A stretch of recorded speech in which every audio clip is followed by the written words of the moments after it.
నిజంగా ఎవరైనా కూడా రెగ్యులర్ బడ్జెట్ ప్రవేశపెడితే పథకాలకు సంబంధించి, మేనిఫెస్టోకు సంబంధించి ఆయన ఇచ్చిన హామీలు ఏమిటి, ఆ హామీల మేరకు ప్రజలందరూ ఎదురు చూస్తూ ఉంటారు. ఆ పథకాలన్నీ అందులో ఉన్నాయా, రోడ్ల మీదకి రాకూడదు అని భయానక వాతావరణం, ఫియర్ సైకోసిస్ క్రియేట్ చేస్తూ రాష్ట్రాన్ని ఏకంగా అత్యాచారాలు, హత్యలు, కొట్టడాలు, ఆస్తుల ధ్వంసాలు, వీటి అన్నిటితో భయానక వాతావరణం క్రియేట్ చేస్తూ ఉన్నారు. నేను అడుగుతా ఉన్నాను ఒకటి,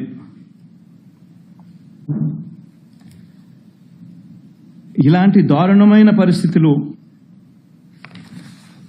ఎలా ఉన్నాయి, ఎంత దారుణంగా ఉన్నాయి అని చెప్పి ఒకసారి గమనించాల్సిన అవసరం ఉంది. చంద్రబాబు నాయుడు గారు ఎప్పుడు కూడా ఆయన ఏ రోజైనా కూడా ఆయనకు ఒక మోడస్ ఆపరాండా ఉంటుంది. ఆ మోడస్ ఆపరాండా అనేది ఏంటంటే వంచనకు తోడు ఒక గోబెల్స్ సిద్ధాంతం, గోబెల్స్ ప్రచారం. తాను ఒక మనిషిని అప్రదిష్ట పాలు చేయాలనుకున్నా, తాను చెప్పిన మాటలన్నీ కూడా తాను తప్పాలనుకున్నా, ఒక మోడస్ ఆపరాండా అనేది తాను ఎప్పుడు కూడా ఫాలో అయ్యే కార్యక్రమం. ఆ మోడస్ ఆపరాండా ప్రకారం ముందుగానే తాను ఒక కథను సిద్ధం చేస్తాడు. ఆ కథను తాను చెబుతాడు. తన ఈనాడు, తన ఆంధ్రజ్యోతి, తన TV5 తనకు సంబంధించిన ఈ మీడియా సామ్రాజ్యాన్ని ఉపయోగించుకొని ఆ కథను ముమ్మరంగా ప్రచారం చేస్తారు. వరుసగా ఆ కథనాలే వచ్చేట్టుగా చేస్తారు. దాని మీద డిబేట్లు కూడా పెడతారు. మంత్రుల నుంచి కింద స్థాయి వరకు కూడా అయ్యే మాటలే మాట్లాడిస్తారు. మాట్లాడించిన తర్వాత ఆ డిబేట్లలో ఉన్న ఒపీనియన్స్ ఇచ్చే వాళ్ళందరూ కూడా వీళ్ళ మనుషులే, వాళ్ళు కూడా అవే ఒపీనియన్లు వచ్చేట్టుగా చేస్తారు.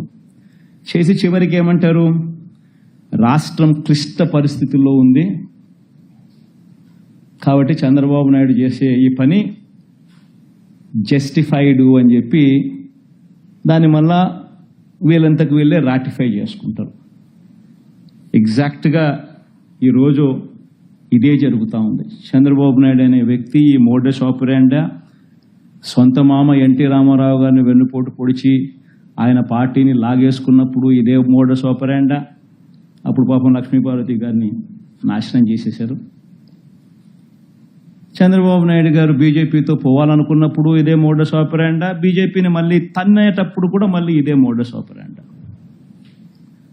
సిమిలర్లీ ఎన్నికలప్పుడు వాగ్దానాలు ఇచ్చేటప్పుడు ఇదే మోడస్ ఆపరాండా. ఎన్నికలలో వాగ్దానాలు ఎగరగొట్టేటప్పుడు కూడా మళ్ళీ ఇదే మోడస్ ఆపరాండా.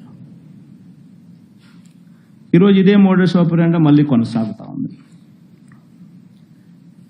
ఈరోజు మొట్టమొదటిసారిగా ఈ మధ్యకాలంలో చంద్రబాబు నాయుడు గారు ఈ మోడస్ ఆపరాండాను ఇంప్లిమెంట్ చేస్తూ తాను ఈ మధ్యకాలంలో తాను మొదటి స్టోరీ ఈ మధ్యకాలంలో మనందరికీ కూడా బాగా పరిచయం చేసిన స్టోరీ,